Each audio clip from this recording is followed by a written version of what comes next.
Hello, everyone.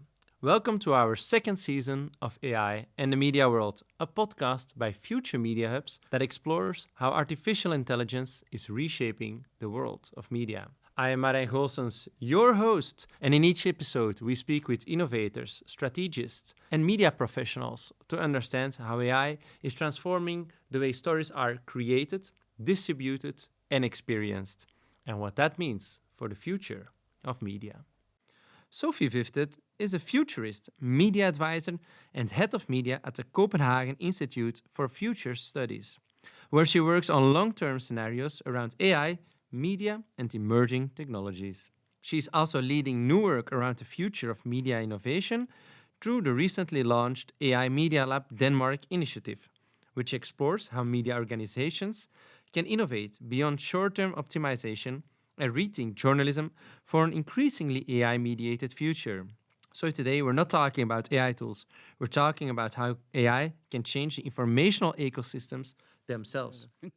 Okay, Sofie, hi, I'm so amazing to have you here. How are you? I'm good. I'm happy to be here in Belgium, in Antwerpen. It's my second time here, so yeah, happy to be here. Only your second time Only in my Antwerp. second, yeah. Okay, and when was the first time? About 2 years ago. 2 for years. Media Hoes Okay. presentation. Presentation. So you only come here to present, or do you also like the city a bit? Or? I haven't really experienced the city that much, only from a taxi. Okay. A bit on foot today, but I need to experience more. Yeah, you need to schedule at least one day extra on your travel plan to go walk a bit in the city. Yeah, that's I would love to.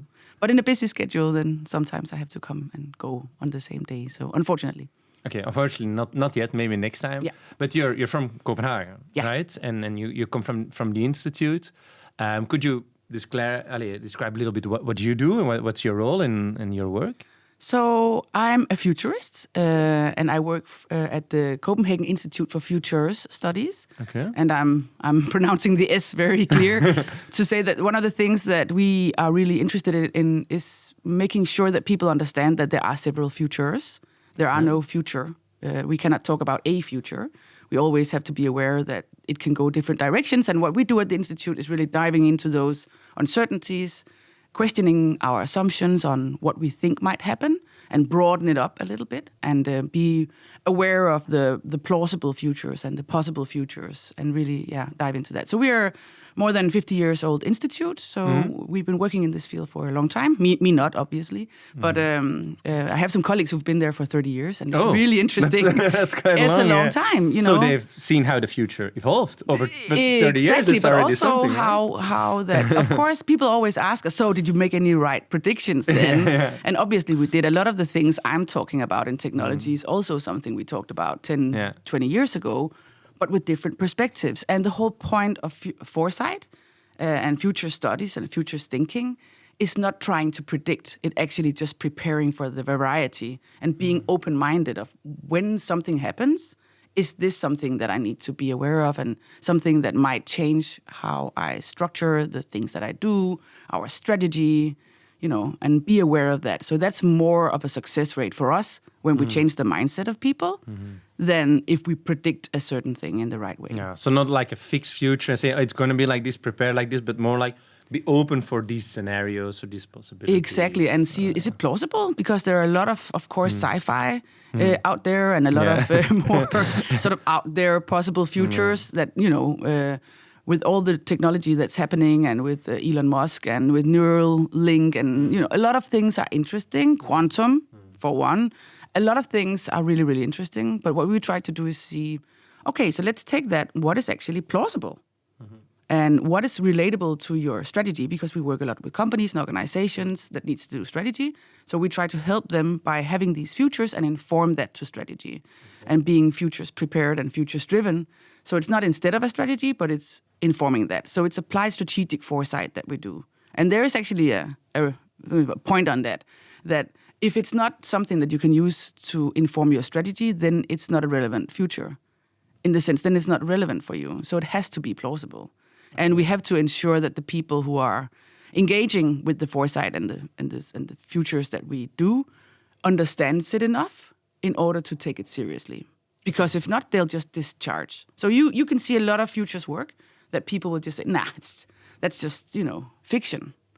But soon, science fiction can become science fact. And if they don't kind of take that seriously, then that's where it can hurt. Is that a difficulty, letting people take that seriously? Oh, yeah. The art of reperception and the art of, understanding that things can be very different than we thought it was. The more educated you are within the field you are, media, for instance, has a long tradition of what journalism is, what media is, how an editorial looks like, what roles we have.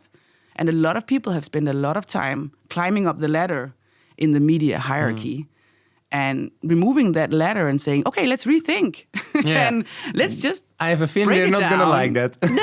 that is, they want to. They are engaging in it, but it's very, very hard. And obviously it depends on what kind of people they are. But opening up to that mindset and saying we need people like that right now in the media industry. And we need for the leaders of the media industry, the management, the boards, to realize that media is not going to look the same.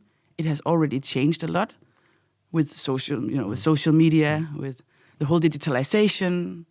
Now is something new. How do we understand this and how do we act and ensure that there's enough, from my perspective, focus on the more radical innovation and not just the incremental. Okay. But I have a feeling we're going to get into that today. We're going to get into that later because actually I was also intrigued by the beginning, and I'm wondering or dying to ask this question, but it looks very cool what you do, like a little bit science fiction though still. How does one become a futurist?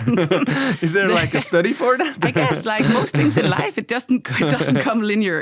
There's no straight path. There are universities that have foresight and future studies and future thinking, and it's very related to a lot of other disciplines. But I became a futurist. Actually, through my interest in the future of media, and I guess all the way back from when I studied media studies in Denmark, I was interested in how technology would affect media, and have always been interested in that kind of intersection of technology and media, and seeing what are the future possible ways that media can look. But I started out actually in the Danish Broadcasting Corporation, DR, in their strategic department, and I was a project manager for a conference we had there for quite some time called New Media Days. That was back in 2006. So it was a lot about how Web 2 and social media, and Twitter and all these things, how would they affect the media industry? And the interesting thing was that a lot of the people that got on stage was like, it's never going to affect our business model. This is something that's happening on the side. This is not something to be taken seriously. Okay. And up until now, it's like now we're still struggling with people. Oh, we should do, what is it called? Like vertical video, short form videos. Like, hello, that is not innovation. But I guess the whole creator economy, the whole sort of personality-driven media is getting into mainstream media now. Okay. And this back in 2006, that was kind of when this whole discussion started. But media doesn't take it seriously, from my perspective. Okay. So anyway, I was there. Then I moved for several different reasons. I moved out to Argentina, actually, and I partnered up with my husband on doing publications. So we did magazine publications. Okay. And I've had my own sort of a publication house for around maybe 10 years or so before. In Argentina? Well, first Argentina. No, it was actually in Denmark. We created the magazines for. But we had the editorial, both places. We had graphical people and people working on the sort of digital side in Argentina. Then we moved to Spain. We're there for a while. You've been traveling. I've been traveling a lot. And I actually think that is a very, I guess that also drove me as a futurist in understanding how different we see things, how different the media landscape is in Argentina and the southern part of Europe. You've explored different societies and cultures and seen how they're dealing with media. And I think that's also opening up to the art of, this act of reperception. So then I joined as an associated partner looking into the futures of media at the Institute about soon 10 years ago. So, yeah. Okay, and that's how you end up doing what you do today. That's how I end up doing what I do today. Okay, and what do you do today? Like, what's the topic you're working on now that intrigues you? So, well, a lot of topics, but within media communication, how we interact, what societal effects it has, but very much focusing on media. So I'm a director, apart from having the title of a futurist, which is, by the way, not a protected title. Yeah. So everybody can call themselves futurists. I then call myself senior futurist, as if it's more fancy. No, but I'm a futurist, and then I'm also a director of media futures and innovation. So those are the two things that I focus on. And a lot of the work I do is trying to figure out how can we shift our focus. We have a lot of different models that we work with, but one of the models that I'm very inspired by is the 3 horizon model. Okay. It's not something that we have developed, but it's a model that we use a lot. And it's... how does that work specifically? Horizons. Horizons is a good way of structuring your thinking of how you think about the future, and specifically when you think about strategy and innovation, where your strategy and innovation is for. So Horizon 1 is for the current situation that we're in. We have a lot of data, we have a lot of knowledge, we know what we want to do. This is where we have a strategic fit, return on investment. A lot of the broadcasters at the moment, their strategic fit is in broadcasting, in television. Okay. That's where the money comes from. So that's where they kind of improve. That's where they innovate as well, because that is where the money flows. That is, what you know. Then we have the second horizon, which is more of a transformation into something new. This is where we're seeing a lot of experiments happening in trying to figure out, something has happened. How can we start preparing for that? And then we have the third horizon, which is where I'm interested in, the transformation, where we have to challenge our assumptions, rethinking, reimagining, peeling down, like saying, let's not think about what we have, what the existing is, but let's try to reimagine and rethink what might become. Okay. So moving away from what we know and moving into the space of the sort of unknowns. Okay, and could you, to make this very clear for our audience, give for every horizon a technological example or something to illustrate it a little bit? At the moment, especially when we talk about AI, did we even mention the word AI? We didn't mention it yet. Oh my God. Already. We're 10 minutes far. So obviously, I work a lot with, especially lately, I work a lot with artificial intelligence, or whatever we choose to call it, machine learning and generative AI, all these kind of different versions of AI. But in the Horizon 1, it's all about doing things more effective, let's say. So how can we use AI to do the same in the editorial room, but just add AI? So how can we use AI to do the same thing that we have been doing better, right?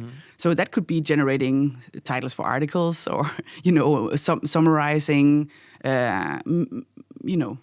using AI just to optimize, basically. Okay. So a lot of the optimization that's happening, and I would also say like a chatbot is a very Horizon 1 kind of thing, because it's being placed within the existing infrastructure of how media looks now in the existing information ecosystem. Okay. So it's not specifically made for an AI-mediated information ecosystem. So that would be one. Then the transformation phase would probably be more like starting to rethink the formats. And I know that you've had some discussions on this podcast about that as well. How can we rethink something that is more fit for something that will come?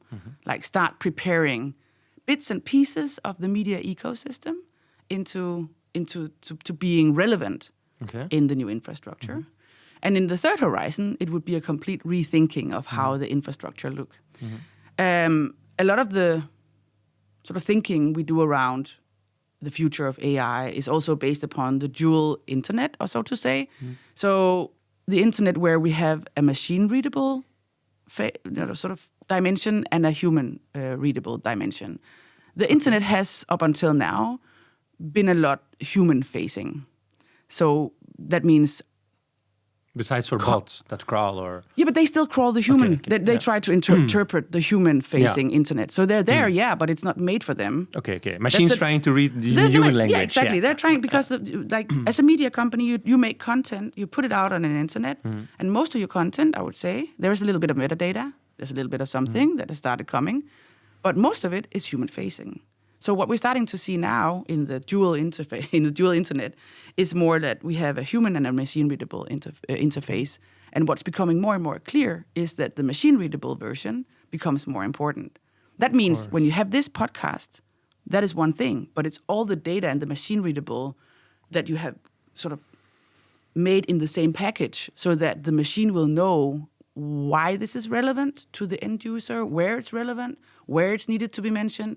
And it's basically, search engine optimizations, but for an AI sort of for a machine to read instead. And that layer, I think we have just started to see people building.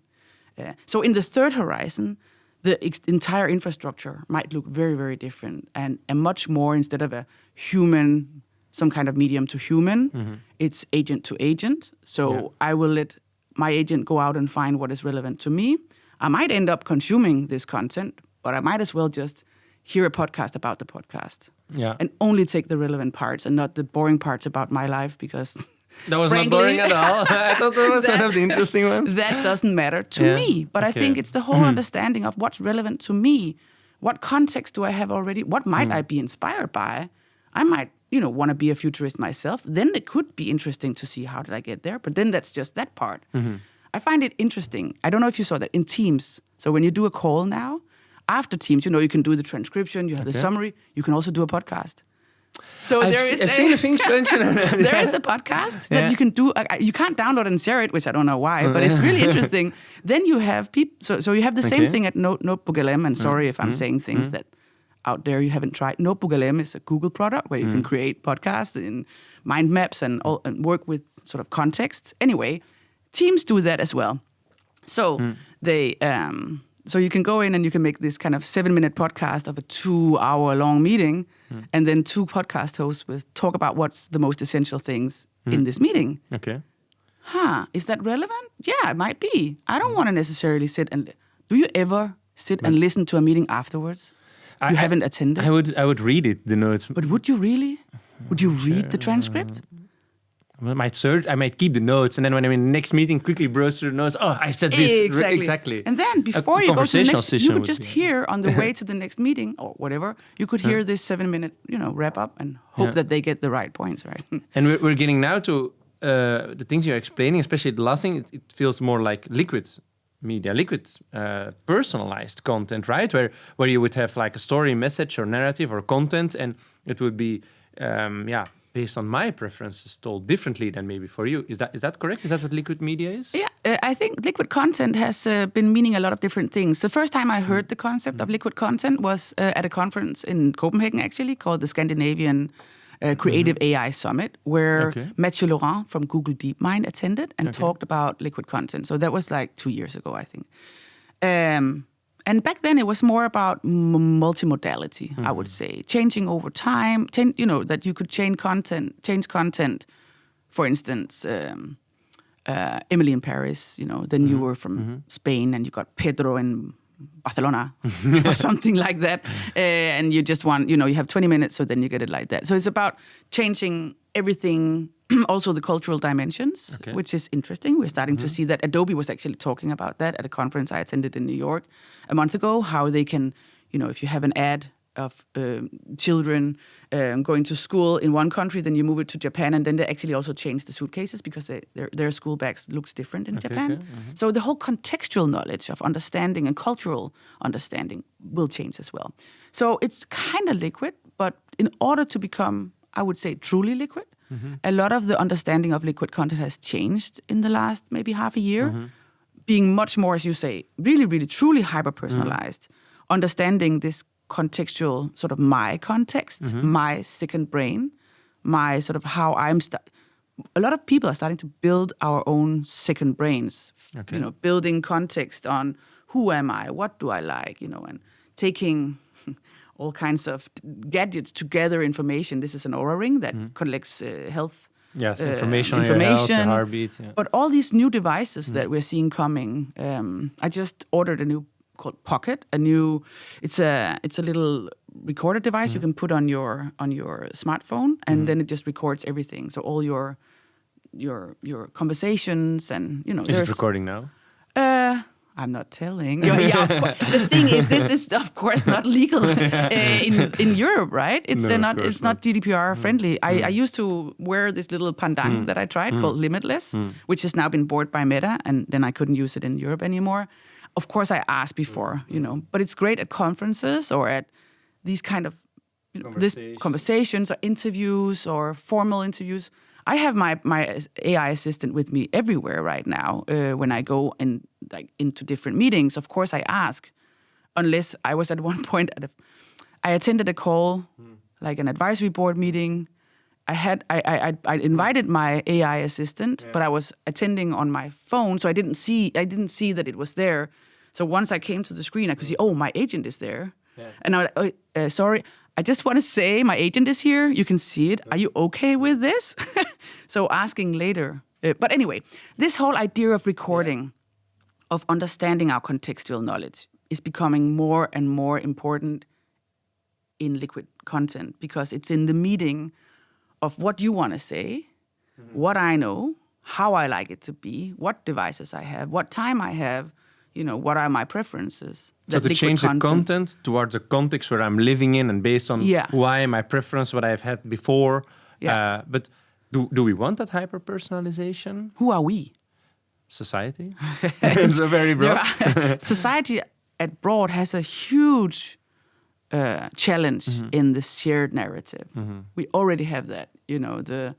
The guy who kind of, I say, coined filter bubbles is starting to coin something new here as well. Okay. A huge risk that he's seeing. And sorry, I can't remember his name right now, but I think it's a very interesting. There are a lot of people thinking a lot about this at the moment and trying to figure out, so how do we create solutions that we want? Because I think from a personal perspective or a user perspective, this is a no-brainer. Like, why would I spend so much time trying to find relevant information myself if I can get it to me? Like, do I really want to sit and browse for so long? Do I really want to sit and look at a lot of, pictures at night trying to find the right movie for me? Do I really want to spend all this time? Yeah, but that's a discoverability. But maybe the form of the message. Do I want that this is decided by a professional narrator, or? And I think that's also a huge issue, right? Will it be the AI we trust, or and if you've heard some of these podcasts, they're actually starting to become, no offense, really good. Yeah. Maybe we should have made an AI podcast. No, I mean, they're of course, we want the human. I think, so I don't think that liquid content will completely erase static content.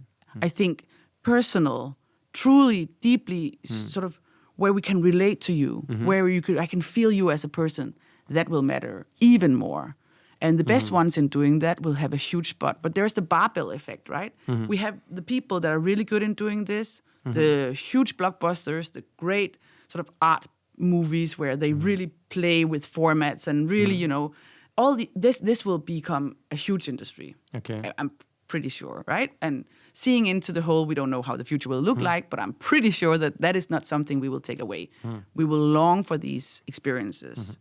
But then there's the whole middle, the kind of, I want the information, but I don't necessarily want to sit and spend like 30 minutes listening to this podcast, but I want the extract of this. I want what is the what's in it for points? Me? What do I want to know? And how I get that, does that really matter? I think we should question that. And that's what I hope as a futurist and the work that we do, that we challenge that assumption. And of course ask the really important questions as you're doing, like, do we want this? But also say, does the user want it? And if the users want it, and they're starting to lean into an ecosystem, an information ecosystem, where you are not there, then you are just simply not relevant. And that's the thing, right? So how do we become relevant, but in a way that we can also vouch for, that we are leaning into a future that we want. So we just we don't lean in blindly and, let's say, use technology that we do not trust or that we cannot control. Because control is a sensitive topic, and the whole right? sovereignty issue and the whole, how do we build this infrastructure? Because right now the AI-mediated information ecosystem is not built in Europe. So there are a few players in this, but else the things that we use mostly come from abroad. Yeah, maybe that's an interesting one also for our listeners. In the first season, we had a special episode on the sovereignty of AI systems and also the dependence on it. But that's interesting that you say this, because I was talking in the previous episode with Justin from DPG, and he said that their vision was that the humans, they're talking about superhuman journalism, that the human could be the guide in the white noise world where there's so much data and noise. And okay, AI systems could gather noise, but they see more this human role of for the audience, that they can follow humans that choose out the information that they think is interesting for their audience. So it's more the human gathering the information. A curator maybe, right? Human curated. And we've been talking about this, some of the movements we're seeing. Okay. Also, it's from the creator economy to the curator economy. Okay. Because it's not about creating more content. It's about making sense enough. of the... it's enough. We're I'm going to already laying see... in bed like, whoa, this was too much information today. We're going to see infinite content, right? And so it's not about creating more content. And this is actually That's also one of interesting. my points is that if we're putting a lot of support to create more content, let's say like financial support and innovation to create more content, we might be focusing on the wrong issue.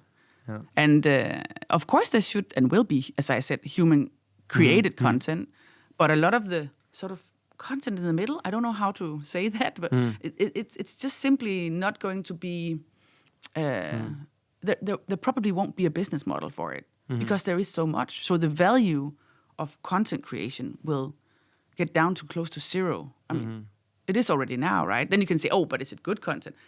But let's also just back down a bit here from our high human horses. It's not all human-created content that is good content.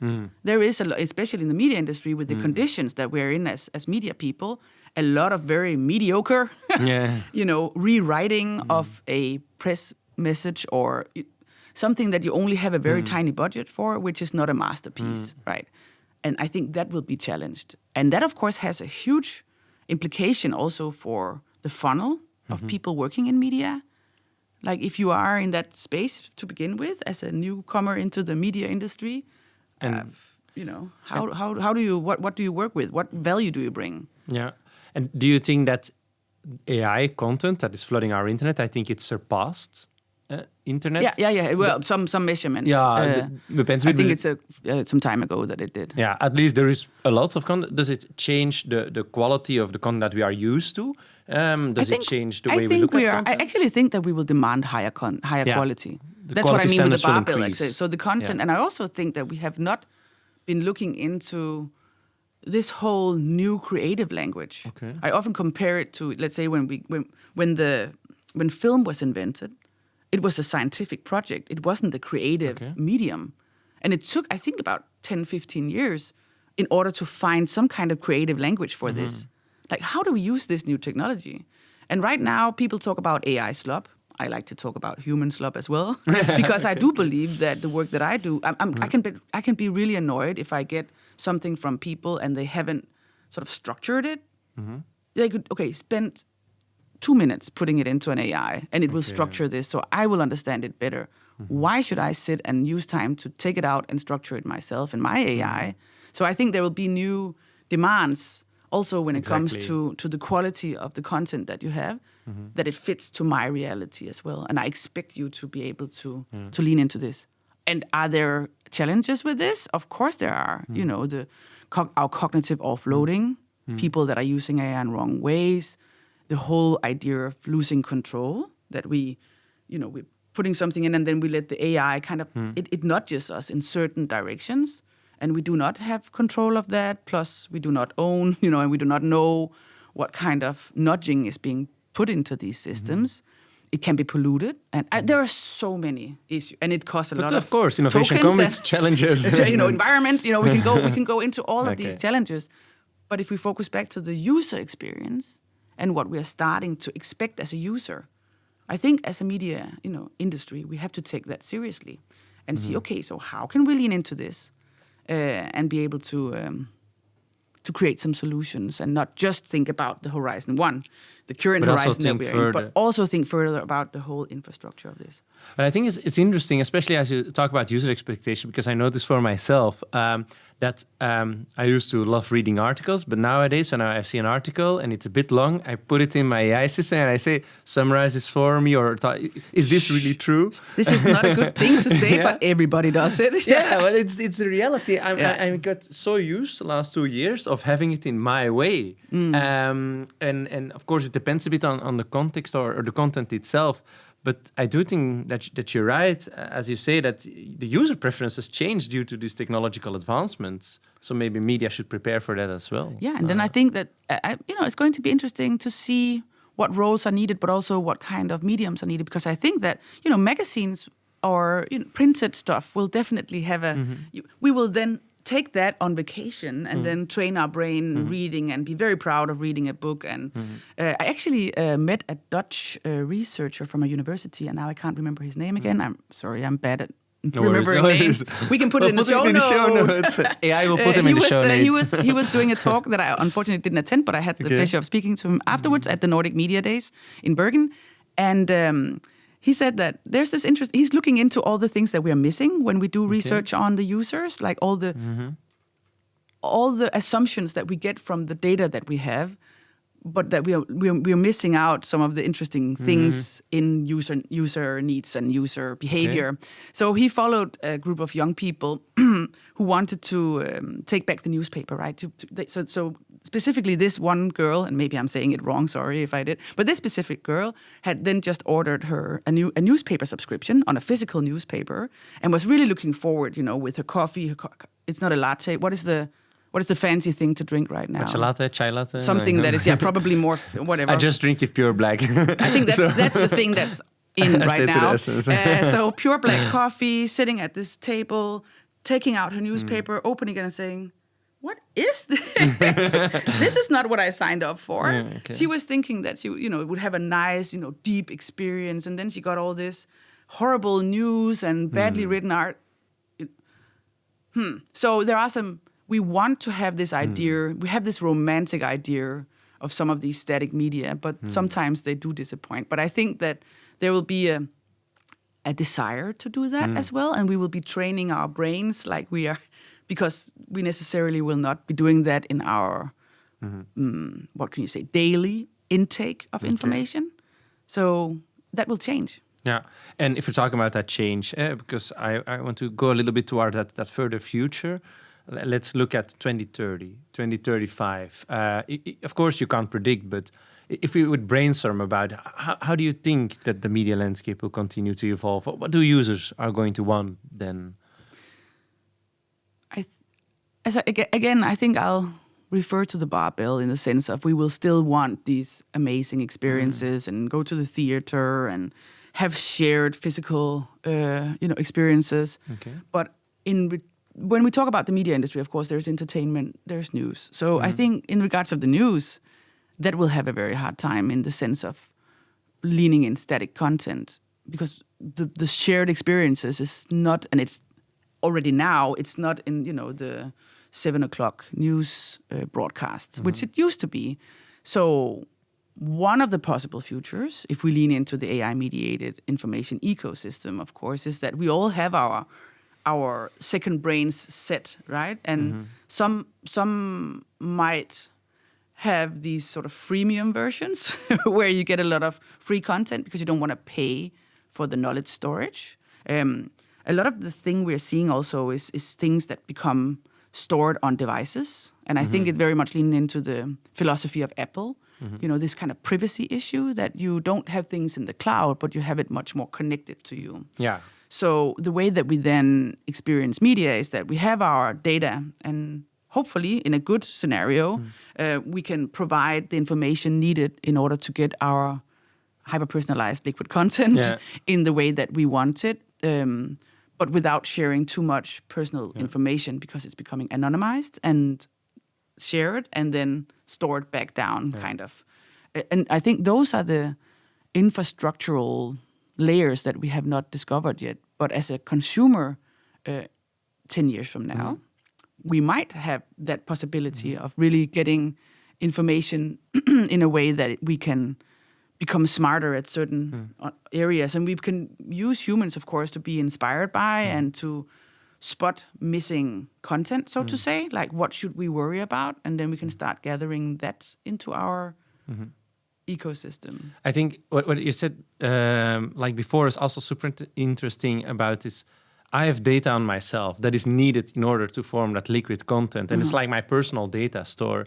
And what I've seen, some projects already rising, but it's not really there. But what would be interesting if there is like this encrypted version of all my data, and I can choose wherever I give this free to a system to personalize. Right? It's like there's a whole pipe system that we need to... pipes, exactly. Because we need to click this up, open there. Because for the public broadcaster, obviously, we hope that we have enough trust in the broadcaster to deliver content that is relevant to me, that I will open up my pipe.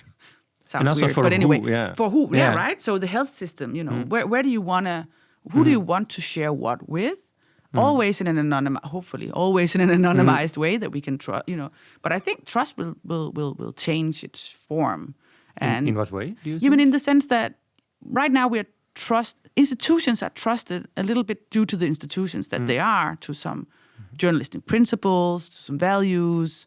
I think that will still count, but I also think that a large way of our trusting is understanding and knowing that you treat my data right. Okay. And we do it in the right way, and you can deliver in a quality and a level that I expect. So that's also where trust will come. I find the whole idea of talking about trust in media, when you look at other places around in the world that we're in, when you see the Waymos, the self-driving cars right now. So what I'm starting to hear is people, they trust Waymos more than human drivers. In the sense that when you walk on the street, you feel safe when there's a Waymo. But when there's a human-led car, you're a bit more like, is that person? Yeah, can that person drive? Is it drunk? So the whole kind of we're starting to get into these new kind of interesting trusted areas. I also trust Google Maps more than I trust a person saying you should go that way. Okay. If Google Maps show that way, what would you choose? Yeah, I love Google Maps. Like, my orientation is terrible, so I mean, me I would too, even use Google Maps to get home from here. But if a human being tells you to go that direction, right? Would you trust that more? What I find interesting there is the forum, because what I love on Google Maps is I can see a map, and when I move, I see it follow, and I'm used to that. So it's not that I don't trust a person saying me how to go, but the way they communicate that message to me is not what I'm used to. They're giving me instruction, and I have to remember every instruction, while on Google Maps, I see it visually for me. So if that person could communicate it in the form of Google Maps, I would trust that person. That's not the issue. But I like the forum of Google Maps. Which would be a bit hard for a human to do that. Maybe draw it on. He should draw it on. No, it's getting too complicated. But I think the whole idea of, so will information be something that we trust in the same way? Because we trust the atoms, we trust the particles more than if a human says something. Because that is verifiable, whereas in a human being, it's like, bias. I know there's bias in AI as well. But do you trust an AI system? Like, it also depends on which culture is it trained. I think that we have just, again, with the Horizon 1, 2, 3, we are seeing the capabilities of these systems and the structural changes of these systems and how to build this kind of, these structural trees within the architecture is changing at the moment. And again, we're also only talking about large language models. We're not talking about the new world building models or whatever new what is kind that? Of. So we're seeing several sort of people. The guy from Meta, what's his name again? I don't know why names has disappeared from my. Who? The AI lead from Meta. We'll put it in the show notes. notes. We'll put it in the show notes again. It's morning. We'll put an image just for on you.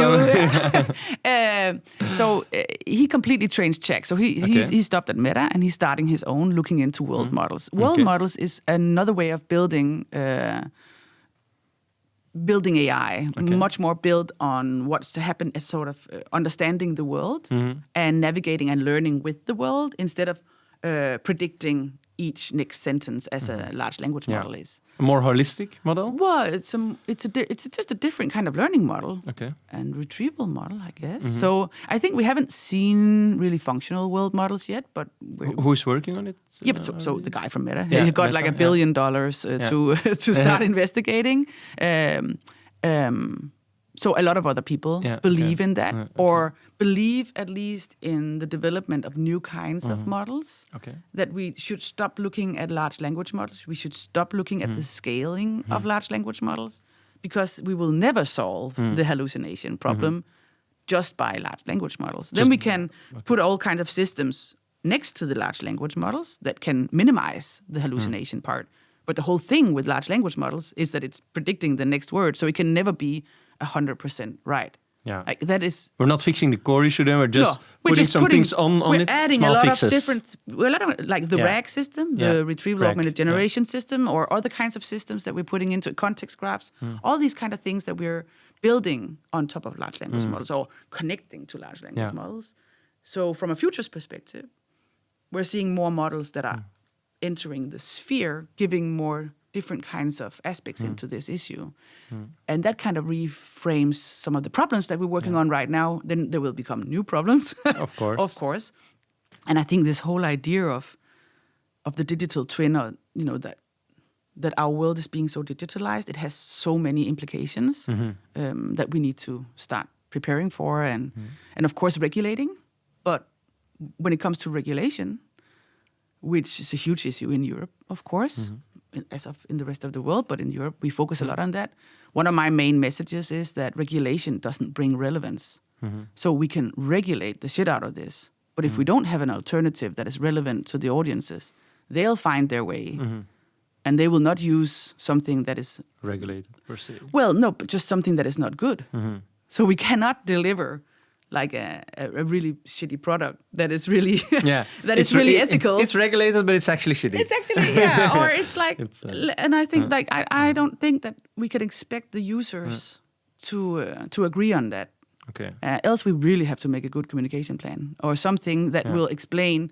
And we've been trying that. We as society have been trying to explain. It's better to use this because, and users are like, okay. Some care, but majority doesn't. So and so on the regulation aspect, we would have to indeed look at how can we support innovation while keeping the ethics. I think one of our episodes in the first season also goes a bit deeper onto that. But if we look back to the world models, like, do you think those advancements of fully smart systems that understand the whole context or world, that by 5 or 10 years time they will completely change how we interact with media? Do you see them having a big impact on this, or they have a big impact on the AI infrastructure and what the models will be capable of doing?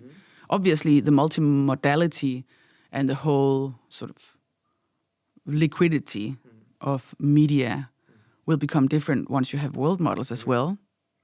That's part of the thing that how will they help the world models for liquid media? They will have a much better understanding of physical environment. So that has been one of the issues with text to video, for instance, that it doesn't understand how everybody's seen, I guess, some of these videos that shows how bad it is in understanding physics. Of course.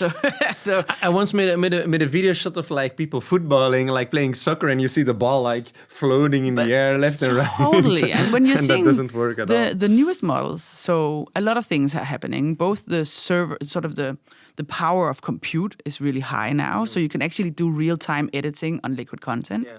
So you can have a person, you can just like prompt it to do whatever, and it will do it real time. So you don't have to wait a minute for it to generate. Okay. So these kind of things are also changing how we can expect the audiovisual sort of capabilities to change. And I think with the knowledge of the world's models, there will be much more understanding of how the physical world works. And also, huge part of the second brain and understanding these things is the tacit knowledge.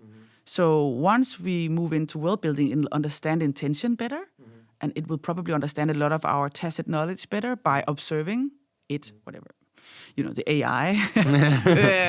It is listening. The system will understand it better and will be better in interpreting it. Yeah. So that whole invisible part that we have not been able to put into AI, because a lot of the understanding of what is actually relevant in an AI context has been the tacit the explicit knowledge. So everything that we had that was kind of static and content and We fed it with all mail, static we content. fed it, that it databases, has. all the static content, but not all the tacit. So 80% of our knowledge is tacit, or our behaviors and why we do things, and the journalistic principles built into sort of this is how we work, but that's very difficult to write down. Yeah.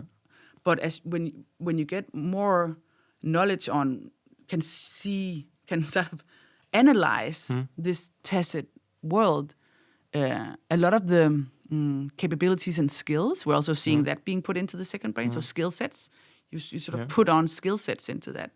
And that will change what the capabilities are for the AI. So is the world model, or will they become like the world where the AI systems live in, thrive in, do their things in, gives them a space the whole to operate? agent, yeah. We just updated. We have this map of the AI mediated framework that we created at the Institute for one of our conferences. So the idea is that we have the AI. We're already being augmented by AI, mediated by AI. So we have the AI augmented human in here. Then we have all the intelligence that we surround ourselves with. So all the sort of contextual knowledge and whatever we interact with. Then we have all the technology that has the AI. That is the one that's kind of facilitating. Then we have the whole layer of infrastructure that lays around that. And then we have the worldview in this sort of outer circle, because all of these things affects how we see the world, what values we have. All of this is a constant negotiation and augments us in the way that we see the world. So if we choose one model from another, it will change us. Okay. If we choose one device from another, it will change us, because it has different sort of it has different features that will nudge us in different ways. And we have to be aware of how all of these layers of the AI-mediated infrastructure changes us. So that was the first one we did last year. So the second one that we released this year, then we have this agentic loop attached on that, where the exact same thing happens, but with AI agents. And it's happening without our interference.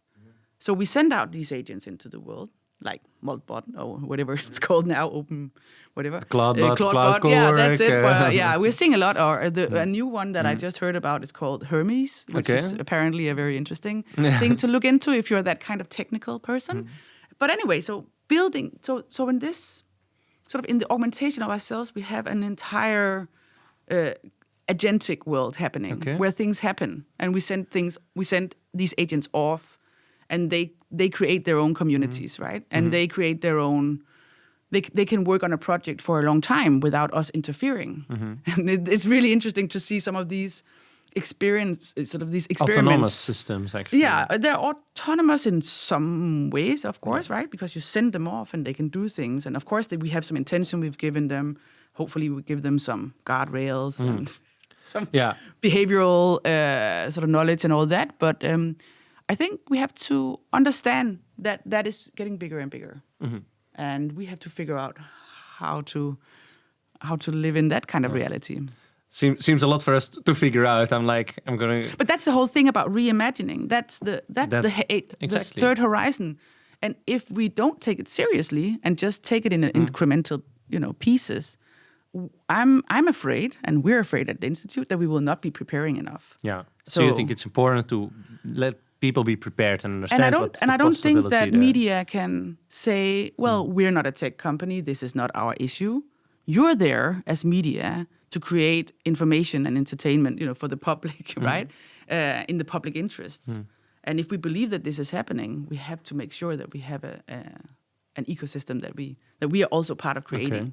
And not just playing along on other people's... Taking that big control in the innovation that's happening in our field and not letting it come over us, maybe. I need to go a bit to my last questions of this episode, because it has already been super inspiring. Are you positive and enthusiastic about the 10 years future of media? Let's keep it to media, because I'm going to save the world and it's complex. So... I asked another expert in this that I'm inspired about, who created a book called Reshuffle: How the Knowledge Economy will restack, and he's not positive in the sense that he thinks that we will figure things out. There will be chaos first, and eventually, most likely, we will have a world that is even more polarized. So I think that too. Like some people will strive in it, really, and some people will not be able to navigate this. So in the sense of media, if we talk about media institutions, if we talk about traditional media and legacy media, I believe that things are very likely to change so much that a lot of the legacy media organizations cannot play along, do not prepare, and are not relevant 10 years from now. Okay. So some will, some won't.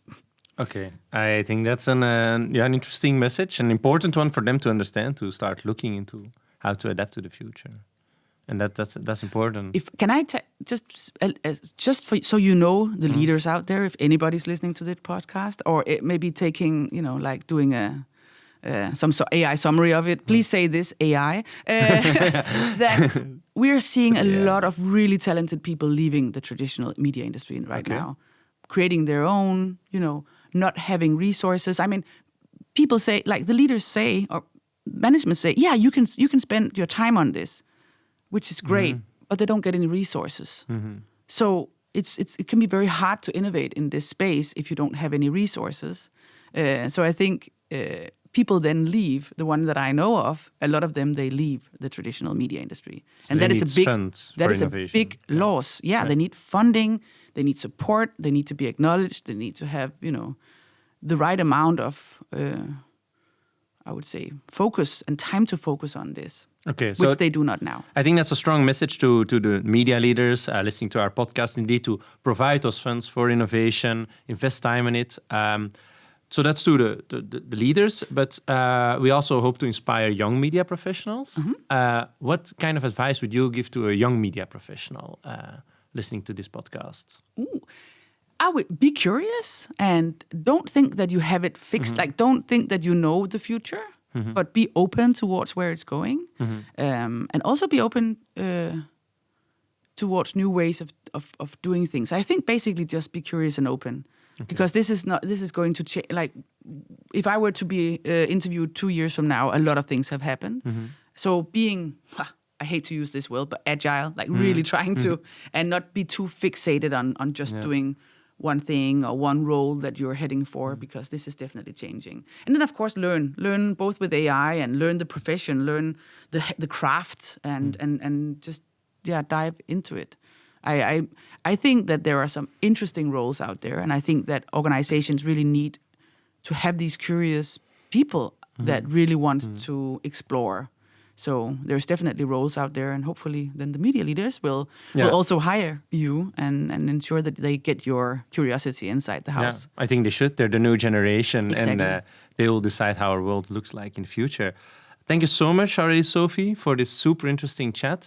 If people want to follow you, where can they stay up to date with your work? Basically, the only place I update stuff is on LinkedIn. LinkedIn? So please join me at LinkedIn, and I'll try to share as much as I can in there. And else, of course, we also have a lot of projects, which we didn't even talk about. We are doing a framework for futures-driven innovation, a Google News initiative sponsored, 1-year project, trying to actually take some of this skill set, build a knowledge graph of some kind, and make this, we're calling it, and now the listeners of this podcast will know what I talk about when I say an H3 liquid innovation framework. Okay. So something you can plug into your existing AI at the media or yourself as a person and get the skill set of a futures-driven innovator. Okay, and this is accessible. This will be accessible in November, December. It's an international. It's going to be a global sort of release on this, but we're doing it with 5 Danish media companies in Denmark, Bonnier and Zetland and some other, if you know any of the Danish Nordic media companies, in trying to figure out how can we make this more futures-driven innovation relevant and accessible out in the media industry in order to prepare better for what's coming. Our listeners, they learned about Horizon 3, they learned about liquid media, so they should be all up to date for the H3 Liquid Innovation Framework.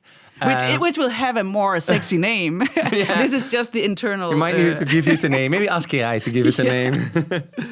Okay, Sofie, thank you so much for joining us today and helping us close this second season by looking beyond the hype cycles and into deeper transformations and deeper infrastructural change. So thank you so much for joining this podcast. Thank you for inviting.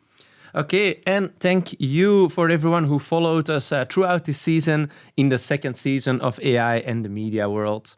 Across these conversations, we have explored how AI is already reshaping journalism, storytelling, workflows, trust, and audience experiences. But today's discussion reminds us that we may still be only at the very beginning of a very much and larger transformation. The future of media will not only be shaped by technology itself, but by the choices media organizations, journalists, and our society makes. If you enjoyed this episode, make sure to follow us. Make sure to follow AI and the Media World on Spotify and YouTube. And stay connected with future media hubs for more conversations around innovation, AI, and the future of media. Thank you so much for listening, and we'll see you again in our next season. Voilà. Voila! Thank you so much.